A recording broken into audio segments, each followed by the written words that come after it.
ninyo ang buong One Piece Egghead Arc recap mula simula hanggang wakas. Kumpleto, direkta, at walang palya ang kwento ng Egghead Island, kaya siguraduhin tapusin ang panunood. Kumalat na ang balita tungkol sa pagkatalo ni Luffy kay Kaido at ang pagpunta niya sa Egghead. Dahil sa mga balitang ito, lalo pang lumala ang tensyon sa Egghead. Maging si Kizaru at si Saint Saturn, isa sa 5 elders, ay sumugod upang pigilan ang Straw Hat at patayin si Vegapunk. Ngunit hindi lang ang mga balitang ito ang gumulat sa buong mundo, kundi pati ang pagkawala ng legendary marine na si Monkey D. Garp sa Pirate Island. Hindi makapaniwala ang lahat ng tao sa hometown ni Luffy at sobra silang nag-alala. Pero sinabi ng mayor na huwag mag-alala, dahil isa siyang alamat, isang legend, si Garp, at siguradong ayos lang siya. Pero natigil sila nang umiyak ang anak ni Makino. Sinabi niyang namimiss lang ng anak niya si Luffy at nag-alala rin ito kay Garp, kaya siya umiiyak. Samantala, si Dada naman ay sobrang nag-alala kay Garp at Luffy, dahil sila na naman ang laman ng balita. Biglang nagpanik ang lahat nang biglang nagalit ang dagat at nagkaroon ng napakalakas na lindol. At hindi lang ito sa Log Town, maski sa East Blue, West Blue, at North Blue, kahit saang parte ng mundo ay nakaramdam ng matinding tsunami at paglindol. Ang pangyayaring ito ay first time in history na halos buong mundo ay nakaranas ng matinding pinsala. Dahil dito, lumipat tayo sa Grand Line. Maging si Labon ay ramdam ang pagyanig, hanggang sa Marineford, at pati sa Wano ay naranasan din ito. Bumalik tayo 6 na araw ang nakalipas, bago mangyari ang lahat ng ito. Nagmula ang mga trahedya dahil sa pagkabura ni Imo sa Lulusia, na nagdulot ng matinding disruption sa mundo. Dahil sa higanteng butas na ginawa ni Imo, nagkaroon ng matinding lindol at ang kinahinatnan nito ay pag-angat ng tubig dagat ng 1 metro. Dahil dito, daan-daang isla ang lumubog at milyong tao ang nawalan ng tirahan at binawian ng buhay. Pero lumipat tayo sa Egghead, kung saan nakapaikot ang 100 massive battleships, mas higit pa sa Buster Call. Isa itong nation-level fleet. Sa loob ng mga ship na ito ay may 30,000 marine soldiers, at namumuno sa kanila ay 9 na malalakas na vice admirals, kasama si Admiral Kizaru. Maya-maya, inatake sila ng isa sa mga seeking weapon ni Vegapunk, ngunit walang kahirap-hirap itong pinabagsak ni Kizaru. Kaya napasigaw sa kanya si Sentomaru at sinabing, "Hoy, sinabi kong huwag mong atakihin ang mga sea beast ni Vegapunk." Pero sinabi ni Kizaru na, "Ito ang unang umatake sa amin kaya bumawi lang ako." Pagkatapos nito, pinagmeryenda si Kizaru habang nakatambay sa pangpang ng Egghead, kung saan puno ng high-level pacifistes at malalakas na mechanical sea beasts. Habang kinakausap ni Kizaru si Sentomaru, sinabi niya, "Hindi ako sanay na magkalaban tayo. Kaya sumuko ka na ng maayos, Sentomaru." Pero binalaan lang siya ni Sentomaru at sinabing, "Pag pinagpatuloy mo pa ulit ang pag-atake sa mga gawa ni Vegapunk, hindi kita mapapatawad." Sumagot naman si Kizaru, "Huwag mo naman akong takutin." Kaya ipinaliwanag ni Sentomaru, "Sobrang tagal pinag-aralan ni Vegapunk ang lakas mo para ma-apply sa mga pacifista." Dinagdag pa niya na, "Hindi ako makapaniwala na magagawa mong puntahan at patayin ang matalik mong kaibigan." Biglang nagsalita si Kizaru ng seryoso. "Ang pag-aaral sa Void Century ay isang krimen na hindi ko kayang ipagtanggol, Sentomaru. Isa lang akong papay ng world government, at ito ang laban na hindi ko rin ginusto." Ang break time sa hapon. Sentomaru sa sagot ni Kizaru, kaya napatanong si Kizaru. "Mukhang sablay ang assassination attempt ng CP0, ah?" Sumagot si Sentomaru, "Dahil yan sa kabutihan ni Luffy." Lumipat naman tayo sa barko, kung saan inutusan ni Saturn ang isang vice admiral na huwag ipaalam sa iba na andito siya. Sinabi pa niyang masaya siya sa kumalat na balitang hino-stage ni Luffy si Vegapunk. Sabay paliwanag ng vice admiral, napakaraming pumoprotekta kay Vegapunk, gaya ng mga Seraphim, high-level pacifista, at higit sa lahat, ang Straw Hat Pirates. Dinagdag pa niya na, sablay lahat ng atakeng pinadala natin, maski ang CP0. Wala ring makapasok o makalabas sa isla dahil sa matinding barrier na ginawa ni Vegapunk. Kaya hanggang ngayon, hindi pa rin tayo makapasok. Pero nagulat ang Vice Admiral nang biglang sabihin ni Saturn, "Patayin ang lahat ng mga naka-evacuate at nakaalis sa isla." Kahit ayaw niya ang utos, wala siyang choice kundi sumunod. Maya-maya, may tumawag sa Navy Fleet. Naiirita si Kizaru dahil kumakain pa siya, pero sinagot nila ang tawag. Lahat ng mataas na opisyal ay nagulat nang nagpakita si York at nagreklamo. Bakit niyo ako papatayin? Ako ang nagbibigay sa inyo ng impormasyon. Isa akong traidor kay Vegapunk. Pero sagot ng elders, imbensyon ka pa rin ni Vegapunk at hindi ka mapagkakatiwalaan. Agad namang may pumasok na ideya sa isa sa mga elder. Bigla niyang sinabi, sige, nagbago na isip namin, York. Sabay tanong, kaya mo ba gumawa ng Mother Flame? Dahil dito, natuwa si York at sinabing, wow, talagang gusto niyo yun, ha? Sagot ng elder, oo, gustong-gusto naming makahawak ng ganong enerhiya. Kaya sinabi ni York, alam ko kung paano.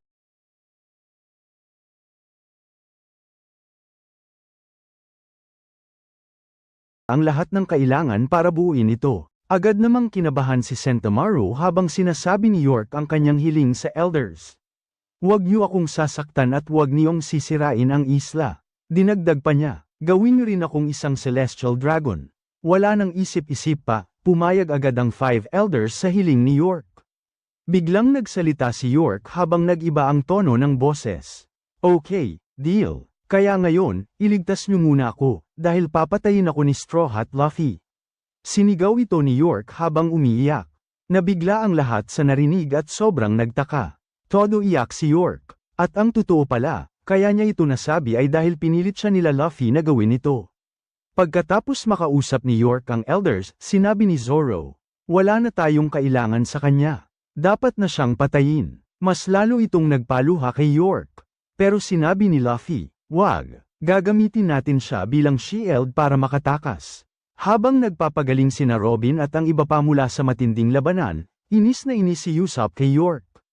Imbes na makatulong, nagdagdag pa ng problema. Hindi pa sinunod ang sinabi nating script, binuking pa tayo sa mga elders.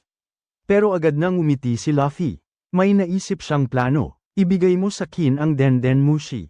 Bigla itong nagpakanerbiyos sa lahat, dahil mukhang hindi maganda ang kutob nila sa gagawin ni Luffy. Agad hinablat ni Luffy ang Denden Mushi mula kay York, sabay sigaw ni Luffy sa world government at sinabing, ako si Monkey D. Luffy, ang magiging future Pirate King. Asamin si Dr. Vegapunk. At kung gusto niyo ang buhay ni York, alisin niyo ang mga battleship at bigyan kami ng daan. Habang rinig ang sigaw ni York na umiiyak, ano ang ginagawa niyo, 5 elders? Iligtas niyo na ako. Papatayin ako ni Straw Hat. Gulat na gulat ang lahat maski si Morgans at Prinsesa Vivi. Napasabi pa si Morgans, tanga ba siya? Talagang binabantaan niya ang 5 elders. At si Vivi naman ay sobrang nag-aalala para sa mga kaibigan niya. Maya-maya, nagsalita ang isa sa 5 elders at sinabing, oh, ikaw pala si Straw Hat Luffy. Sumagot Saban. Samantala, si Saturn ay nag-utos sa Vice Admiral tungkol sa 3 prioridad nila. Una, ang buhay ni York, pangalawa, ang punk record, at pangatlo, ang mga makina upang gumawa ng Mother Flame. Pero sumagot ang Vice Admiral, pero andun pa ang Cypher Paul at mga kasama natin. Sumagot si Saturn, wala akong pake sa isang buhay ng tao na parang insekto lang para sa akin. Kaya wala nang nagawa ang Vice Admiral at sumunod na lamang. Bumalik naman tayo kila Luffy, kung saan pinagsisigawan sila ni York at sinabing, wag niyo akong sasaktan. At humanda kayo dahil may deal na ako sa 5 elders at dudurugin nila ang isla na to, kagaya ng sa Ohara. Pero seryoso siyang inatake ni Nami at sinabing, wag mong sabihin yan sa harap ni Robin. Hindi kita mapapatawad. Habang si Zoro naman ay sinabing, ano ka ba? Okay lang si Robin, wala naman siyang gallows. Sabay lapit ni Vegapunk at nagpasalamat kina Robin, dahil kung hindi sa inyo, napatay na ako ni York. Pero sinabi nila na hindi lang sila ang dahilan, at nakatulong din ang Cypher Paul sa kanila. Pero tumanggi si Kako na tumulong siya kina Zoro, at sinabing nakisali lang siya. Kaya sumagot si Zoro, oo nga, pero binugbog lang namin kayo kanina at iniligtahimik na lang siya at magpahinga. Habang si Lilith naman ay iyak ng iyak, at si Usopp ay pinakikinggan ang agenda ng world government, sabay pasalamat kay Luffy dahil iniligtas nito ang buhay nila.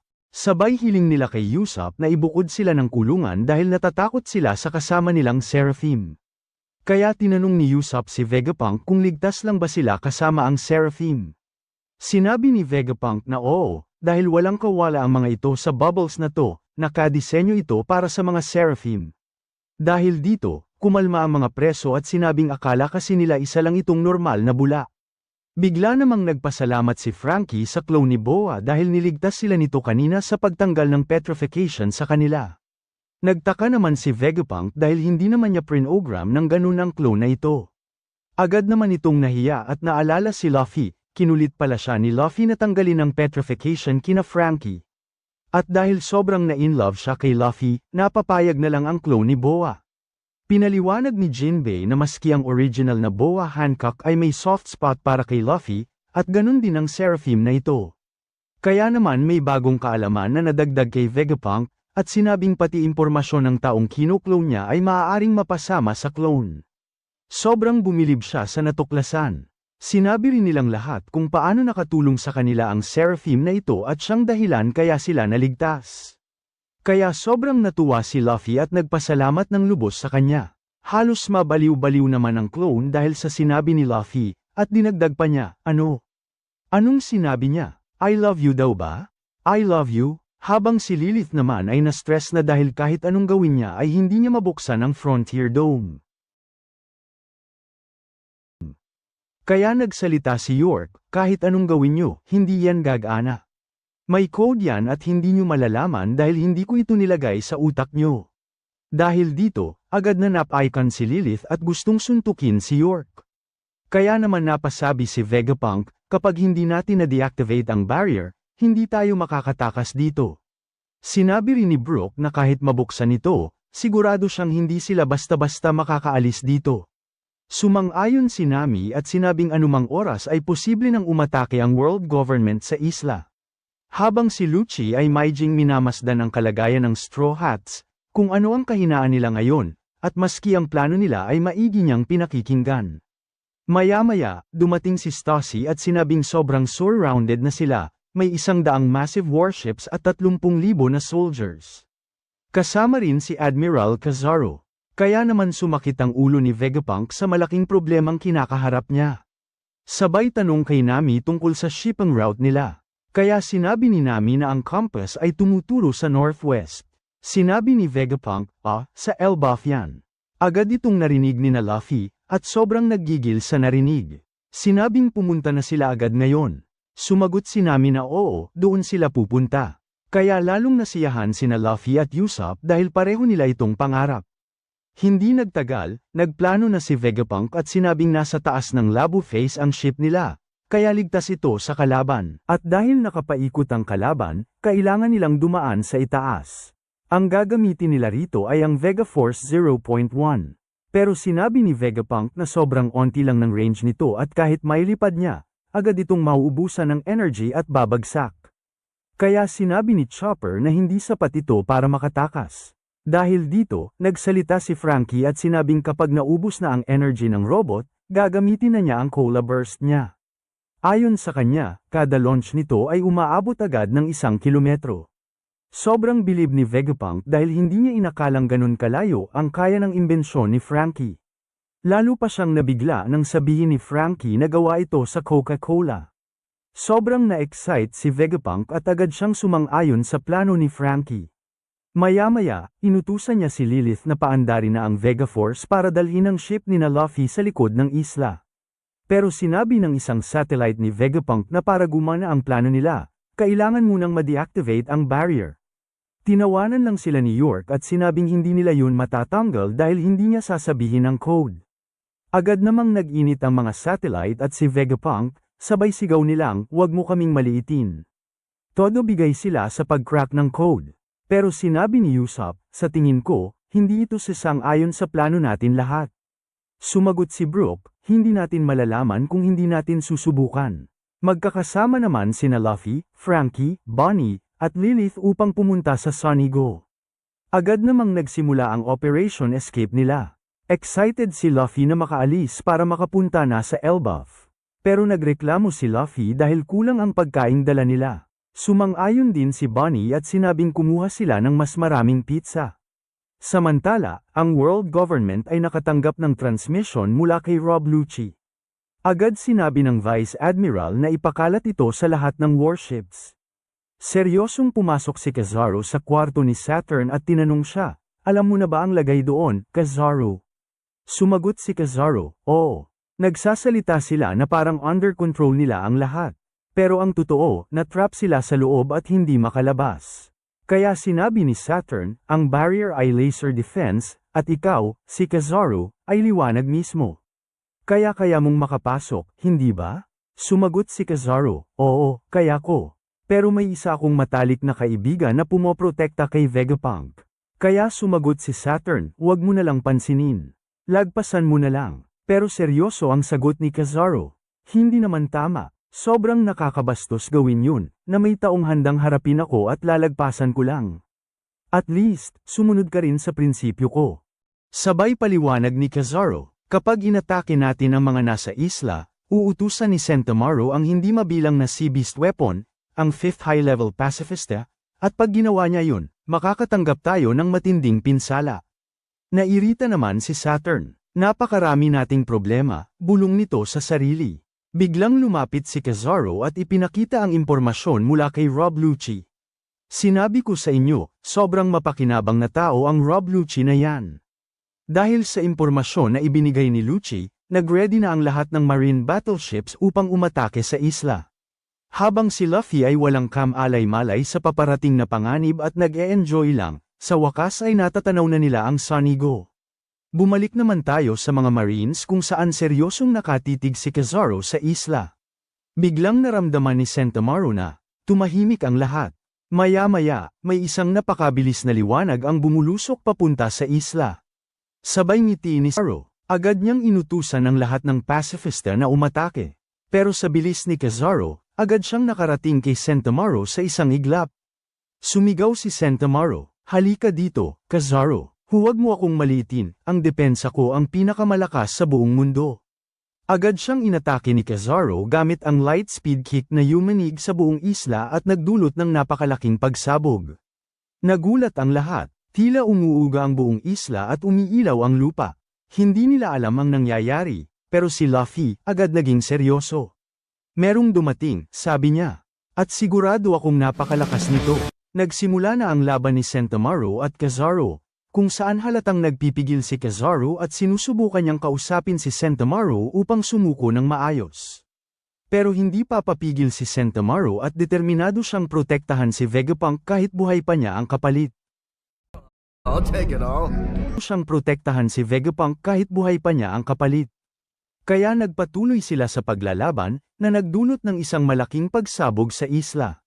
Kasunod nito, dahil umatake na ang kanilang pinakamalakas na armas, sumunod at sumugod ang mga Vice Admirals. Agad silang sinalubong ng mga pacifista, pero ginamit na nila ang kanilang napakaraming warships upang atakihin ang mga ito. Dahil dito, matagumpay na nakasampas sa isla ang mga napakalalakas na Vice Admirals. Habang ginaganahan na ang mga Marine soldiers, nabigla sila nang magsilabasa na ang mga Sea Beast weapons ni Vegapunk, at agad silang inatake ng iba't ibang uri nito. Isa-isa nitong pinabagsak ang napakaraming warships. Kabang-kaba sila at hindi alam ang gagawin kung paano mapipigilan ang mga halimaw na ito. Pero may isang Vice Admiral na dumating, at sa isang napakalakas na suntok, pinabagsak niya ito sa isang atake lang. Sa isla naman, isa-isang pinabagsak ng mga Vice Admiral ang mga high-level pacifista ng walang kahirap-hirap. Habang nangyayari ito, kinakabahan si Usopp habang pinanunood ang paglusob ng world government sa isla. Pero sinabi ni Vegapunk na huwag mag-alala, dahil hanggat buhay si Sentomaru, matindi ang depensa ng isla nila, dahil kaya niyang utusan ang mga pacifista at mga seraphim. Pero sinabi ni Usopp na may halong kaba. Paano kung itumba nila si Sentomaru? Hindi ba yun ang plano nilang gawin? Bago pa man makasagot si Vegapunk, agad silang natakot lahat dahil nakita nila si Kizaru, nakapasok na agad ito sa isla. Nagsalita naman si York, "Wala na, tapos na kayo, andito na si Admiral Kizaru." Pero agad siyang tinutulan ni Zoro gamit ang espada niya, sabay sabing, "Manahimik ka, huwag mo kaming maliitin." Pero hindi may kakaila ng Straw Hats na may trauma pa rin sila dahil sa ginawa sa kanila noon ni Kizaru, na hindi nila makakalimutan. Sinabi rin ni Chopper na wala silang laban noon kay Kizaru at tinalo lang silang lahat ng walang kahirap-hirap, na siyang nagdulot ng pagkakawatak-watak nila dati. Nang malaman ni Vegapunk na naglalaban sina Kizaru at Sentomaru, hindi na siya mapakali at hindi na makafocus. Sabay sabi niya sa sarili, hindi ako makapaniwala na darating sa puntong kailangan mong kalabanin si Kizaru. Patawad, Sentomaru, masyadong masakit para sa iyo ang laban na yan. Hindi kita masisisi kung tatakbo ka at tatakas. Pero pinilit siyang mag-focus ng mga satellite niya at huwag magpalamon sa emosyon. Kaya naman pinilit ni Vegapunk na magpakatatag kahit sobrang nasasaktan na ang damdamin niya sa nangyayari. Habang na-overwhelm na si Sentomaru sa lakas ni Admiral Kizaru, kahit alam niyang hindi siya nito sineseryoso, pagkasipa ni Kizaru kay Sentomaru ng napakalakas, agad niya itong inatake gamit ang kanyang light fruit. Sabay takbo si Sentomaru, may mabigat na dibdib habang sinasabi, "Sorry, tanda, may pangako ako kay Straw Hat Luffy." Kaya nagsalita si Kizaru, "Kay Straw Hat Luffy, kailan ka pa natutong makipagkaibigan sa isang pirata?" Todo takbo si Sentomaru upang takasan ang atake ni Kizaru. Hinawakan niya ang kanyang armas at sabay sigaw na may mabigat na damdamin. "Kahit sinong kakampi, okay lang sakin, basta protektahan si Vegapunk." Umatake agad si Sentomaru ng napakalakas, pasugad kay Kizaru. Sa tindi ng atake niya, sa wakas nakatama siya kay Kizaru at nahati ang katawan nito. Pero nabigla siya nang unti-unting bumalik at nabuo ito, na parang walang nangyari. Habang nakatulala si Kizaru, may lungkot sa mukha niya, at naalala ang nakaraan kung saan una niyang nakita si Sentomaru. Flashback, bumalik tayo sa nakaraan, kung saan may misyon sina Vegapunk at Kizaru, patayin ang mga wild bears dahil delikado ito sa mga normal na tao. Habang naglalakad sila, may narinig silang sigaw ng isang bata. Agad nila itong tinignan. Nang makita nila ito, nabigla sila, isang damakmak na patay na wild bear ang nakahandusay, at isang maliit na bata lang ang gumawa nito. Napasabi si Kizaru, "Ang weird naman, inutusan akong ubusin ang mga wild bears dito, pero ginawa lang ito ng isang bata." Kaya tinanong nila para makasigurado, "Ikaw ba ang tumalo sa mga wild bears na yan?" Sumagot si Sentomaru, "Oo, tinalo ko sila gamit ang sumo." Nabilib si Vegapunk at sinabing, "Ang lakas mo, bata. Saan ka nakatira?" Sumagot si Sentomaru, "Wala akong tirahan. Ayoko sa village dahil mahihina sila."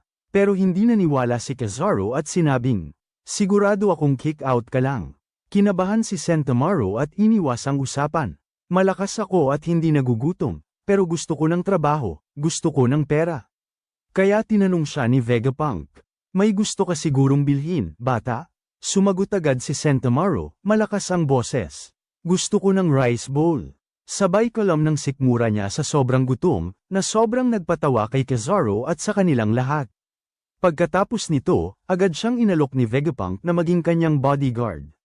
Walang isip-isip, agad pumayag si Sentomaru dahil matagal na niyang gustong magkaroon ng trabaho. Simula noon, palagi na siyang kasama ni Kizaru at Vegapunk. Palagi niya itong tinatawag na tanda o Lolo Kizaru. Kay Kizaru din nagpatur si Sentomaru upang mas lumakas pa at maprotektahan si Vegapunk. Habang iniisip niya ito, sinabi ni Kizaru na napaka-cute ni Sentomaru nung bata pa, at ginawa niya ang lahat para maturuan ito at mapalaki ng maayos. Siya ang tumayong ama ni Sentomaru noon kaya sobrang bigat ng loob ni Kizaru nang ma-realize niyang hindi na madadaan sa usapan ang laban na ito, at kailangan niyang itumba ang dating batang tinuring niyang anak, para lang sundin ang utos ng gobyerno.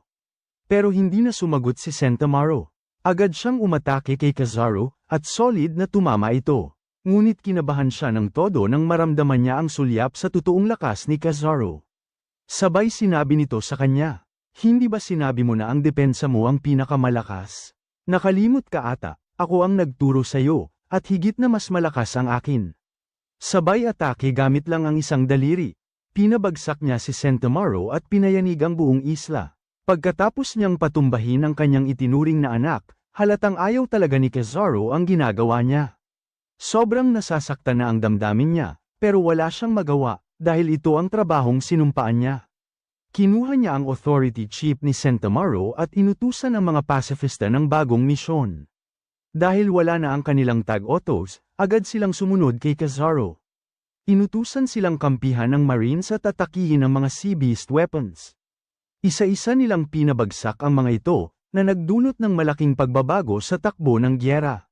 Pumabor ito sa world government dahil wala nang natitirang depensa ang isla. Ang Straw Hat Pirates na lang ang natitirang pag-asa. Agad nakarating ang balita kay Elder Saturn, kaya muling inutos niya. Ipagpatuloy niyo na ang massacre sa isla na yan. Nang malaman nilang wala na si Centamaro, sobrang nabigla si Vegapunk. Hindi makapaniwala ang lahat, dahil walang awa at tila walang emosyon si Kizaru, mas masahol pa sa isang robot. Hindi makafocus si Vegapunk at hindi mapigil ang lumuha. Pero pinilit pa rin niya ang sarili at sinabing, kailangan nating makatakas sa isla, para hindi masayang ang sakripisyo ni Centamaro. Sakripisyo ni Centamaro. Nakatayo pa rin si Kizaru sa tabi ng nakalupaypay na Centamaro. Sabay titig sa laboratory kung nasaan sila Vegapunk, at kinakabahan si Vegapunk dahil alam niyang kayang makadaan ni Kizaru sa barrier, dahil siya ay isang light user. Sobrang kinabahan si Usopp at sinabing, trauma pa tayo sa ginawa niya noon sa atin. Ilang segundo lang, makakapasok na ito sa laboratory. Habang nakatitig si Kizaru sa laboratory, nagsalita siya. Long time no see, Straw Hat Pirates. Sabay balusok paakyat sa laboratory. Samantala, sina Luffy ay nakasakay sa Vega Force, dala-dala ang kanilang barkong Tofu. Kain naman ng kain si Luffy at si Bonnie, inuubos ang stock nila para sa biyahe. Sinabi pa ni Luffy, mahirap makipaglaban ng gutom, kaya naman pinagsabihan sila ni Frankie, bakit niyo inuubos ang pagkain? Priority natin ngayon ay tumakas. Pero agad silang natigil nang biglang mag-alarm ang buong laboratory, senyales na may nakapasok na. At ito ay si Kizaru. Walang kahirap-hirap, nakapasok siya sa loob ng laboratory. Habang nakatitig sa paligid, sinabi niya ang kanyang misyon. Protektahan ang power plant, si York, at ang utak ni Vegapunk. Ang lahat ng iba pa, ubusin at patayin. Sobrang nagpanik ang Straw Hats dahil kahit ang barrier ay napasok na ni Kizaru. Agad nilang sinubukang tawagan si Luffy para bigyan siya ng babala. Habang nagmamadaling i-unlock ni Vegapunk ang barrier para makalabas na sila, biglang sumugod si Lucci, may intensyong patayin si Vegapunk. Pero agad hamarang si Stussy, dahilan para mabigla ang lahat. Sabay si Sanji, agad na kinulong si Kako. Umatake muli si Lucci kay Vegapunk, pero natigil siya nang maramdaman niya ang presensya ni Zoro. Kinabahan siya agad, sinalag ni Zoro ang atake ni Lucci at nagsalita. Mukhang ginanahan ka agad nung malaman mong nakapasok na ang daddy, Kizaru mo. Sumagot si Lucci, sa pagitan namin ni Kizaru, wala na kayong chance. Nainis si Zoro at sinagot, huwag mo kaming malitin, Takmol. Sabay atake ulit, napatalsik silang lahat palabas ng laboratory. Habang lumilipat si Kizaru sa ibang lugar, nakita niya ang Vega Force, at agad itong nilapitan. Ah, kaya pala wala sa pangpang ang barko nyo, andito pala sa taas. Napansin siya agad ni Bonnie, at tinanong ni Frankie, anong gagawin natin ngayon, may admiral na sa harap natin. Pero laking gulat nila, wala doon si Luffy. Aatake na sana si Kizaru, pero natigil siya nang maramdaman niya ang presensya ng isang emperor. Sabay bate, long time no